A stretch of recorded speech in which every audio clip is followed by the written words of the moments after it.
হজরত ইবনু উমার রাদিয়াল্লাহু তাআলা আনহু হতে বর্ণিত, তিনি বলেন, রাসূলুল্লাহ সাল্লাল্লাহু আলাইহি সাল্লাম বলেছেন, যে ব্যক্তি মাগরিব এবং ঈশার মাঝামাঝি সময়ে হাঁটু ভেঙ্গে গোডালির উপর বসে তাসবিহ ও দোয়া ইত্যাদি আদায় করে, তার জন্যে জান্নাতের মাঝে 100 বছরের ভ্রমণ করা যায় এমন দীর্ঘ 2টি প্রাসাদ নির্মাণ করা হবে।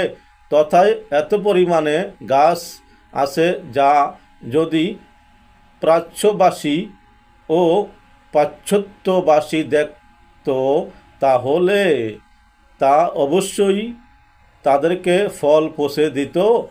আর তা হচ্ছে সালাতুল আওয়াবিন, তাওবাকারীগণের সালাত। আর তা হচ্ছে গাফিলগণের অমনোযোগিতার সময়। আর নিশ্চয়ই মাকবুল দোয়া যা ফেরত দেওয়া হয় না তা হলো মাগরিব এবং ঈশার মধ্যবর্তী সময়ে। হাদিস ইবনু মারদুবিয়া জামিউল আহাদিস, হাদিস নং 22,957।